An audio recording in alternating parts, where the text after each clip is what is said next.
The Wisconsin women's hockey team will play in the NCAA Tournament for the 16th time since the program began in 1999. Usually, the Badgers are home for the quarterfinal round as one of the top 4 seeds, but the tournament has expanded to 11 teams this season. Wisconsin's the number 6 seed and will be on the road in Boston to play Clarkson in the opening round Thursday night at 6 o'clock.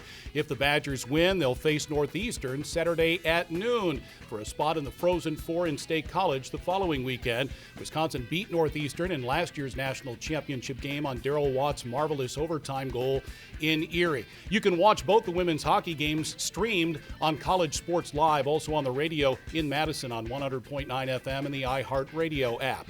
Meanwhile, the Wisconsin men's hockey season unfortunately ended last weekend in South Bend with a valiant best-of-3 series against Notre Dame. And head coach Tony Granato joins us next on the Badger Hockey Digest.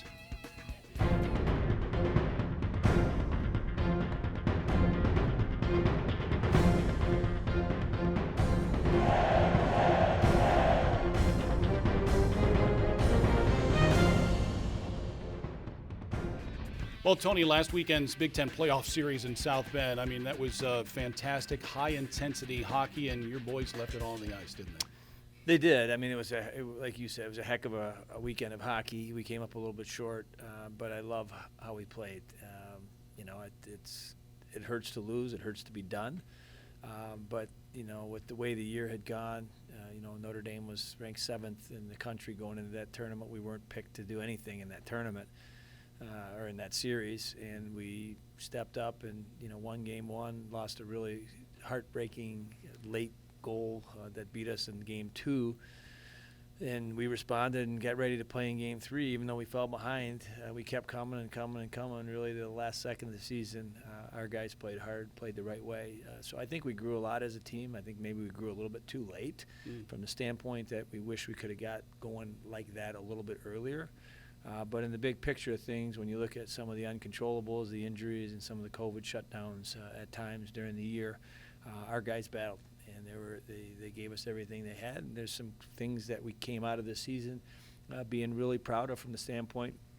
There's some really nice pieces in place. I think we learned a lot about our players. I think our players learned a lot about college hockey in the Big Ten and maybe what it takes to win. And now we got to apply that in our training and our approach to getting ready for next season. So I like our kids a lot. I told you this over and over through tough losses, through stretches where we didn't play well. I always said, Ryan, you never had to worry about the attitudes and those guys showing up, ready to practice and ready to play and having the right mentality and the right character as far as understanding that they were doing it together and they were going to try to dig out of it together. They never pointed a finger. They never blamed anybody. They never looked for an excuse. We missed Tarek Baker, our captain. We had 3 guys out for the season this year. We had, so many different things happen, and never once did you hear the guys say, well, hey, we didn't have our full lineup. We just played. And so I really appreciate their leadership on that side of things, their character on that side of things, and just how they handled themselves all the way through it. Yeah, and examples in games 2 and 3 against Notre Dame. You win game 1, 3-1, solid road effort. Game 2, you're down 2-0, battle back to tie it before they win with 20 seconds left. And even in game 3, you're down 2-0. You battle back, get within 1, battle back again to get within 1, and we're there in the third period for a chance to win. That just shows the character that they showed this past weekend. Yeah, and then, in 3 games and 3 nights, Notre Dame played 3 games and 3 nights. We were depleted. Ryder Donovan was out of the lineup. We had to ask Sam Stang, who hadn't played center but maybe 2 games all year, jump in to play center in that game. We had Josh S. play left wing in that game.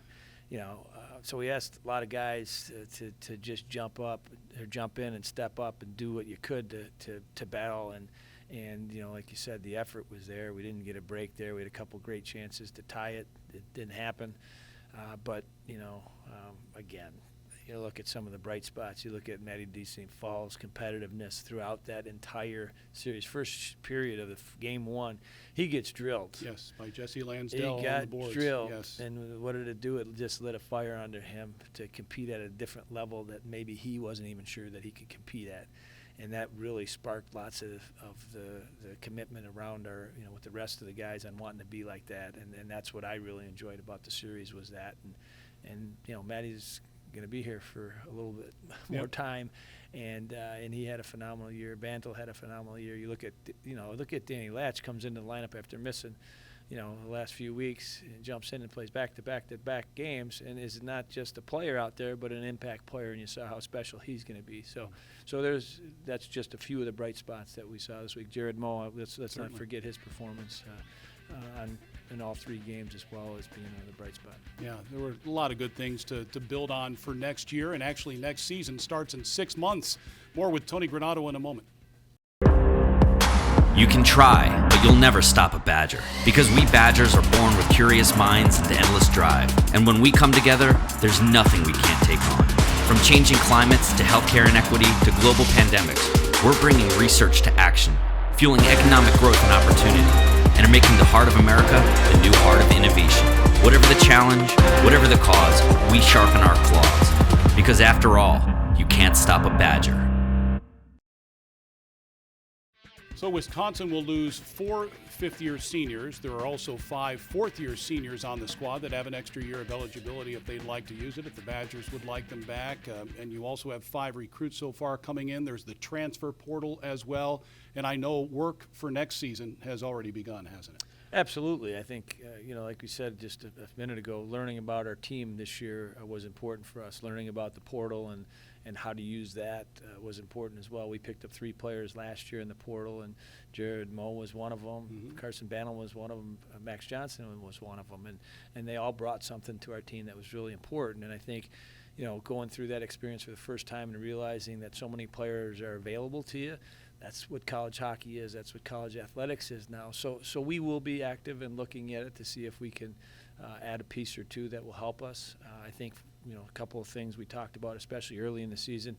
We were the 5th youngest team again in college hockey. And year after year, being one of the youngest teams at some point takes a toll on you. When you lose players early, you become younger, and so it's important for us to figure out how to get a little bit older. Those first 2 series, especially against Michigan Tech and one at St. Cloud, those teams were 2 years older than us, and we weren't ready for those type of games.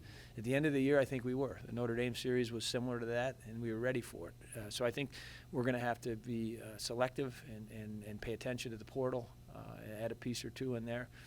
The recruiting pieces that we have coming in, we're really excited about.